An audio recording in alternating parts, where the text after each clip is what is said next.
Thanks a lot, and in particular, thanks to Vitalik for giving me the chance to talk about this here. I was trying to reflect on why he invited me to talk about this here. I'm a complete outsider to this community, and I know very, very little about Ethereum. But I think that what motivated a lot of people to get interested in blockchain in the first place was the dream of having a more just and equal society without resort to discretionary centralized authorities. And while we've heard over the last few days some amazing things about the technologies that are being developed, I think it's fair to say that what such a society would actually look like in terms of the social institutions as opposed to the technical infrastructure remains to be seen. And we just have this book coming out, I think there's some copies available out there, that tries to paint a vision of what that might be like. And in 10 minutes, I can't really go into all the detailed policy ideas that we have in the book, but what I will try to do is give you a vision of how we imagine a future like this looking. And to do that, I want you to, for a moment, suspend your practical considerations and come with me on a journey of imagination to a fictive city that I'm going to call Marketopia. Now, Marketopia, this is not working.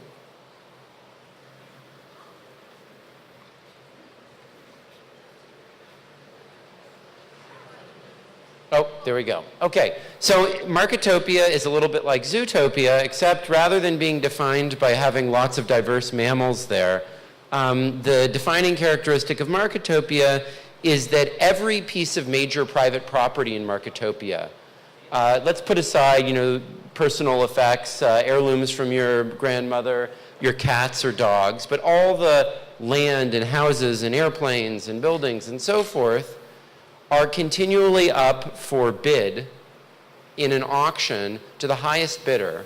And whoever is the current highest bidder possesses that asset and must pay that bid that she submitted as a rental payment continually into some common pool until someone else comes along and beats her bid and takes over the ownership of that asset or the possession of that asset and pays that rental payment into the common pool again.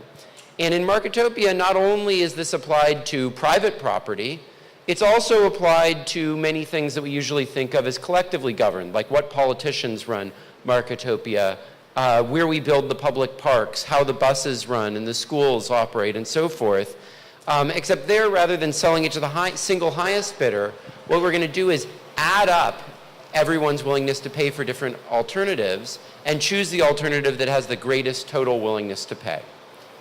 And in Marketopia, all the money that is raised in these auctions is continually refunded to everyone within the community as a social dividend, or you could call it a universal basic income, in equal measures, sort of as in Alaska and Norway, the oil revenue that they raise is refunded to the citizens.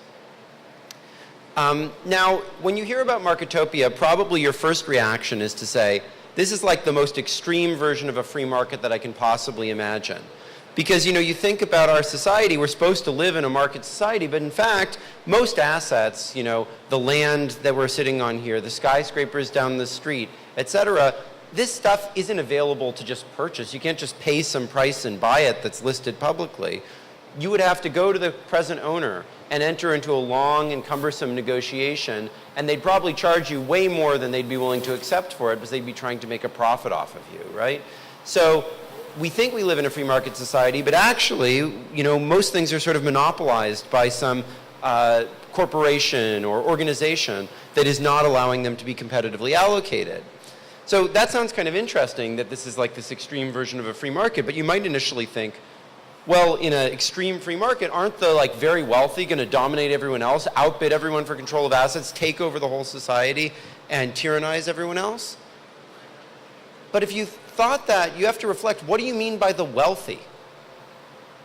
What it means to have wealth is to own businesses and buildings and land and airplanes and things like this, right?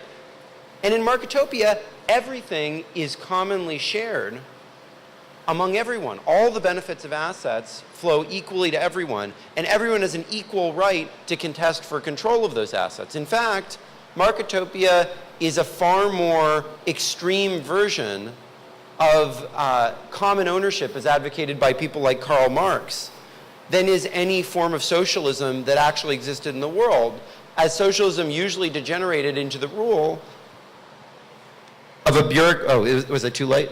Okay. Into the rule of some bureaucratic elite that would typically tyrannize over the rest of the population even more severely than the capitalists that they claim to replace. So that sounds like a paradox. How can the most extreme form of socialism, the most thoroughgoing form of common ownership, be also the most extreme form of free markets? For those of us who grew up, all of us, I assume, in this room, in the post-Cold War period, that sounds like a paradox, like a contradiction. But in fact, prior to the 20th century, or prior to the Cold War, really, there was a school of thought in the field of political economy, which was actually dominant, called competitive common ownership. And it was based on the notion that to have true free markets, you can't have private ownership of land. This school is most closely associated with this gentleman here. Can anyone guess who this is? Henry, did you say Henry George? Yes, this is Henry George. So Henry George was the best-selling author in the English language for 30 years, other than the Bible. His book gave the name to the US progressive movement. He inspired Sun Yat-sen's revolution in China. But his ideas were largely forgotten in the capitalist communist conflict after the Cold War. And so what the goal of this book is to show that actually, despite being forgotten by the public, these ideas continued on in the academic field of mechanism design. And while they've been mostly applied to design, search auctions for Google, they can actually be used to transform our whole society. And we do that by showing that there are 5 ideas that would be transformative for the world based on this general framework. So the first is what we call the common ownership self-assessed tax, where every owner of significant private property would self-assess the value of that property, pay a roughly 7% tax on that property, and the money, and they'd have to stand ready to sell that property to anyone who wanted to buy it at that self-assessed price. And the money would be refunded as a social dividend. Second is quadratic voting. This is a system under which every citizen would be allocated an equal budget of voice credits, which they could spread across different issues so that minorities aren't automatically defeated by majorities, and can therefore express themselves on the issues that are most important to them and win. The third idea is the Visa Between Individuals program, which is a scheme that could allow for dramatically increased migration by funneling the benefits of migration rather than to big corporations who hire the migrants, to the ordinary workers in wealthy countries who host those migrants, so that there would be political incentive for dramatically increased migration. Fourth, we argue that the largest sources of market power today are not enforced against by antitrust laws. In particular, antitrust laws never catch companies and stop them from merging if they're going to get more power over workers, only over consumers. And they're not enforced against the large institutional investors like Vanguard and State Street and BlackRock that control almost a third of the whole corporate economy and cartelize it against the interests of workers and consumers. And finally, we argue that the data that all of us contribute every day to services like Facebook and Google is the basis of the machine learning systems that they're building that are allegedly going to displace us from our jobs. And that if we treated those contributions that we all make as work, then actually the digital economy could be a source of opportunity for every citizen rather than a source of threat to their jobs. Now, these ideas are radical. I think this community is open to radical ideas, which is something that I'm excited about. But I also think that Ethereum is a very exciting place to experiment with these ideas in an incremental way to see whether they can work and gain broader acceptance and possibly lead to transformation in our society that I think we desperately need in this time of rising inequality stagnating economies, and decreased trust in our political system. Thank you. Awesome. Thank you, Glenn. That was fantastic. We need more people thinking about mechanism design.